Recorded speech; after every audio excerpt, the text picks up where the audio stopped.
ঘরের বউরা কখনো ক্লান্ত হয় না, তারা কখনো বিরক্ত হয় না যে আমি এটা করব না। যতই অলস হোক না কেন, তার এটা কিন্তু একটা মাথায় থাকে, জানেন, যে সকালবেলা উঠে আমার আগে নাস্তাটা রেডি করতে হবে।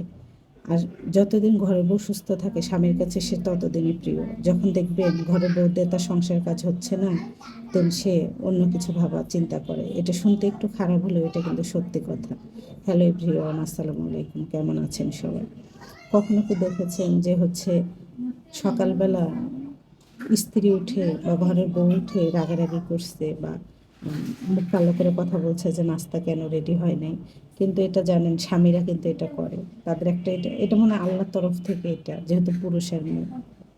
কিন্তু পুরুষেরা যদি ঘুম থেকে উঠে নাস্তা না পায়, বা বিশেষ করে বন্ধের দিনগুলো, সে তার নাস্তা, তার বাচ্চার নাস্তা আপনাকে কিছু না বললে মুখটা কিন্তু একটু কালো করে কথা বলবে। তখন আমরা মেয়েরা কিন্তু অনেক কিছু সয়ে নেই, স্যাক্রিফাইস করি। তবুও জানেন, আমাদের যখন মাঝে, আমরাও তো মানুষ না, আমরা তো ফেরেশতা না, আমাদেরও কিন্তু মাঝে মাঝে ভুল হয়। সেই ভুলগুলো যখন আমরা টুকিটাকিভাবে করে ফেলি, তখন পুরুষেরা মানতে চায় না, ওভার রিয়াক্ট করে। কিন্তু আমরাও যে মানুষ, আমাদেরও কিন্তু একটা চাওয়া পাওয়া আছে। তো যাই হোক, আমি সকালবেলা উঠে নাস্তাটা রেডি করতেছি। আর গরম গরম দেখেন, ধরতে পারতেছি না। একটা সময় কি ছিল জানেন, এই রুটিগুলো আমি বেলতে পারতাম না। মানে একদিকে বেলতে গেলে মানে আরেক দিকে চলে যেত, এত বাজে হতো। দেখেন, সময়ের সঙ্গে সঙ্গে সব কিছুই শিখে গেছি। আমার বাবা টেনশন করতো, জানেন, হয়তো বা যদি আমার বাবা বেঁচে থাকতো দেখতেন।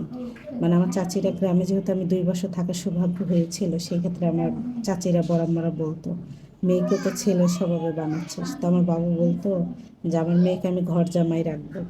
আমার মেয়ে কাজ না জানে তাই কী হয়েছে, আমি একটু ছোটোকাল থেকেই অলস, কিন্তু যতই অলস হোক সেই সাথে সাথে কিন্তু সব কিছুই শিখে গেছি। শিখতে হবে, আমার সন্তান আমার স্বামীকে কী খাওয়াবে। কিন্তু মাঝে মাঝে কিন্তু আমাদেরও একটা ক্লান্ত আছে, আমাদেরও একটা খারাপ লাগা ভালো লাগা আছে।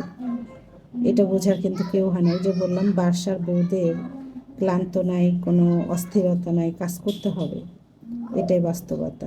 তো রুটিটা বেলতেছি, তো যখন বিয়ের পর পর রুটি বানাতাম, খুব বেশি যে আমার কথা শুনতে হয়েছে রান্না বান্না খারাপের জন্য বা রুটি বানানোর জন্য, তেমন কিছু না। যেহেতু ঢাকায় ছিলাম হাজব্যান্ডের সঙ্গে, যেমন বানাতাম স্বামী তেমনই খেত। যদি শ্বশুর শাশুড়ির সঙ্গে থাকতাম তাহলে হয়তো বা একটু কথা শোনা লাগতো। যেহেতু থাকি নাই, এজন্য বেশি একটা ফেস করতে হয় নাই। তো যাই হোক, রুটি আপনারা আপুরা যারা আছেন, কে কে এখনো রুটি বানাতে পারেন না অবশ্যই বলবেন। আর ভাইয়াদের উদ্দেশ্যে একটা কথা বলতে চাই, ঘরের বউ আপনি তার হাজব্যান্ড।